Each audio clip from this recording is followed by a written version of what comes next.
പ്രിയപ്പെട്ടവരെ, ഇന്ന് ഞാൻ വളരെ വ്യത്യസ്തമായ ഒരു കാര്യമാണ് നിങ്ങൾക്ക് പറഞ്ഞു തരാൻ പോകുന്നത്. നിങ്ങൾ ഒരാളെ പ്രണയിക്കുന്നുണ്ടോ? ആ പ്രണയം എപ്രകാരമായി തീരുമെന്ന് നിങ്ങൾക്ക് ആശങ്കയുണ്ടോ? നിങ്ങൾ ഒരു ഈശ്വരവിശ്വാസിയാണോ? എങ്കിൽ നിങ്ങളുടെ മനസ്സിലെ ചോദ്യങ്ങൾക്ക് ഇതാ ഉത്തരം ലഭിക്കുകയായി. അതീവ ശക്തി ചൈതന്യം ഉൾക്കൊള്ളുന്ന ഹനുമത് പ്രണയ പരീക്ഷാ ചക്രമാണിത്. ഇതിൽ 1 മുതൽ 10 വരെയുള്ള സംഖ്യകൾ എഴുതിയിട്ടുണ്ട്. ഇതിലൊരു സംഖ്യ നിങ്ങൾ മനസ്സിൽ കരുതുക. കരുതിയോ? ഇനി മാറ്റരുതേ. ഒന്നുകൂടി സംഖ്യ മനസ്സിൽ ഉറപ്പിച്ചു നിർത്തിക്കോളൂ. ഒരിക്കലും 2 സംഖ്യകൾ മനസ്സിൽ കരുതരുത്, 1 മാത്രം. ഇനി ഈ മന്ത്രം ഒരു വട്ടം ജപിക്കുക. ഓം പ്രേമരൂപായ മഹാഹനുമത് മൂർത്തയേ മഹാപ്രണയ ചക്രഫലം നിവർത്തയ നിവർത്തയ. ഒന്നുകൂടി ഞാൻ നിർത്തി പറഞ്ഞു തരാം.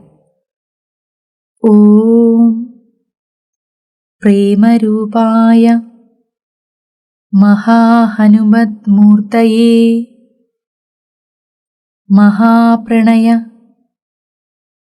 ചക്രഫലം നിവർത്തയ നിവർത്തയ. ഇനി നമുക്ക് നിങ്ങളുടെ പ്രണയ പരീക്ഷയുടെ ഫലം മനസ്സിലാക്കാം.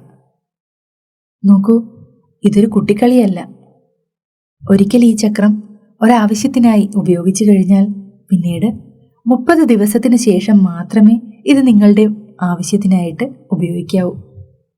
അപ്പോൾ നമുക്ക് പ്രണയ പരീക്ഷാ ഫലം മനസ്സിലാക്കാം. നിങ്ങൾ മനസ്സിൽ കരുതിയത് 1 ആണെങ്കിൽ അതിനെ പ്രതിനിധാനം ചെയ്യുന്നത് ജനകനാണ്. നിങ്ങളുടെ പ്രണയം അത്ര ശരിയായ രീതിയിലല്ല സഞ്ചരിക്കുന്നത്. ഇതിൽ ചില പ്രതിബന്ധങ്ങൾ ഉണ്ടാകാൻ ഇടയുണ്ട്. ഇത് ചിലപ്പോൾ ഒരു ആപത്തായി മാറിയേക്കാം. മനസ്സിനെ നിയന്ത്രിച്ച് വികാരങ്ങൾക്ക് മേൽ വിചാരത്തിന് പ്രാധാന്യം കൊടുത്ത് ശരിതെറ്റുകളെ മനസ്സിലാക്കി മാത്രം മുന്നോട്ട് നീങ്ങുക.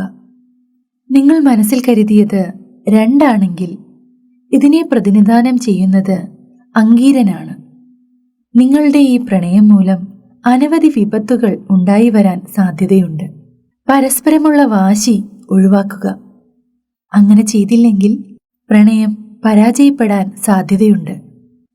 നിങ്ങൾ മനസ്സിലോർത്തത് 3 ആണെങ്കിൽ അതിനെ പ്രതിനിധാനം ചെയ്യുന്നത് സനന്ദനാണ്. നിങ്ങളുടെ ഈ പ്രണയം സഫലമാക്കുവാൻ ഒട്ടേറെ കടമ്പകൾ കടക്കേണ്ടതായി വരും.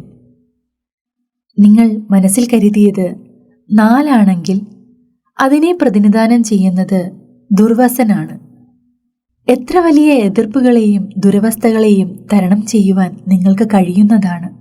ലേശവും വിഷമിക്കേണ്ടതില്ല. പ്രതിസന്ധികൾ കാണുമ്പോൾ ഇണയെ തള്ളിപ്പറയാതിരിക്കാൻ ശ്രദ്ധിക്കുക. നിങ്ങൾ ചിന്തിച്ചത് 5 എന്ന അക്കത്തെയാണെങ്കിൽ അതിനെ പ്രതിനിധാനം ചെയ്യുന്നത് ഗോരഖനാണ്.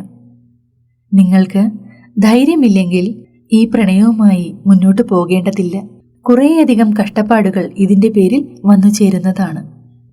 നിങ്ങൾ ചിന്തിച്ചത് 6 ആണെങ്കിൽ അതിനെ പ്രതിനിധാനം ചെയ്യുന്നത് അഗസ്ത്യനാണ്. പ്രണയകാരണത്താൽ സ്വന്തം ദേശവും വീടും വിട്ട് മാറി താമസിക്കേണ്ടതായി വരും. നിങ്ങൾ മനസ്സിലോർത്തത് 7 ആണെങ്കിൽ അതിനെ പ്രതിനിധാനം ചെയ്യുന്നത് സനകനാകുന്നു. പ്രണയത്തിൽ ആദ്യകാലത്ത് ചില എതിർപ്പുകൾ ഉണ്ടാകുമെങ്കിലും ക്രമേണ അത് ചുരുങ്ങി വരുന്നതാണ്. നിങ്ങൾ മനസ്സിലോർത്തത് 8 എന്ന അക്കമാണെങ്കിൽ അതിനെ പ്രതിനിധാനം ചെയ്യുന്നത് നാരദനാണ്. ഈ പ്രണയം നിങ്ങൾക്കൊരു കുരുക്കായി മാറാൻ സാധ്യതയുണ്ട്. ഈ കുരുക്കിൽ നിന്ന് പുറത്തു കടക്കുവാനും പ്രയാസമാണ്. നിങ്ങൾ മനസ്സിൽ കരുതിയത് 9 ആണെങ്കിൽ ഇതിനെ പ്രതിനിധാനം ചെയ്യുന്നത് മിഥിലനാണ്. നിങ്ങൾ ധൈര്യമായി പ്രണയിച്ചോളൂ. ഈ പ്രണയം ജീവിതത്തിന് ഒട്ടേറെ ഐശ്വര്യങ്ങൾ നൽകുന്നതാണ്. നിങ്ങൾ മനസ്സിൽ കരുതിയത് 10 എന്ന നമ്പറാണെങ്കിൽ ഇതിനെ സൂചിപ്പിക്കുന്നത് വസിഷ്ഠനാണ്. നിങ്ങളുടെ പ്രണയം വിജയത്തിൽ തന്നെ എത്തിച്ചേരുന്നതാണ്. കുടുംബാംഗങ്ങളുടെ എതിർപ്പുകളെ നിങ്ങൾക്ക് അനുകൂലമാക്കി തീർക്കുവാൻ സാധിക്കുന്നതാണ്. അപ്പോൾ പ്രിയപ്പെട്ടവരെ, നിങ്ങളുടെ പ്രണയപരീക്ഷാ ഫലം ഇതാണ്. നിങ്ങൾ ഭക്തിപൂർവമാണ് ഈ പ്രണയപരീക്ഷാ ചക്രത്തെ സമീപിച്ചിട്ടുള്ളതെങ്കിൽ നിങ്ങളുടെ പ്രണയവുമായി ബന്ധപ്പെട്ട സംശയങ്ങൾ ഇപ്പോൾ മാറിയിട്ടുണ്ടാവും. മുൻകാലങ്ങളിൽ എപ്പോഴെങ്കിലും ഈ ചക്രം ഉപയോഗിച്ച് ഫലം അറിഞ്ഞിട്ടുള്ളവരുണ്ടെങ്കിൽ അവർ തങ്ങളുടെ അനുഭവം കൂടി താഴെ കമന്റ് ചെയ്യുമല്ലോ.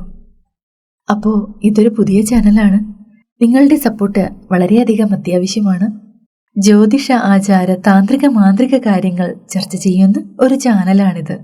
ഇതുമായി ബന്ധപ്പെട്ട ഒട്ടേറെ കാര്യങ്ങൾ ഞാൻ നിങ്ങൾക്ക് പറഞ്ഞു തരുന്നതായിരിക്കും. അപ്പോൾ വീഡിയോ ഇഷ്ടമായെങ്കിൽ ഒന്ന് ലൈക്ക് ചെയ്യാനും ഷെയർ ചെയ്യാനും സബ്സ്ക്രൈബ് ചെയ്യാനും മറക്കരുതേ. മറ്റൊരു വീഡിയോയിലൂടെ വീണ്ടും കണ്ടുമുട്ടാം.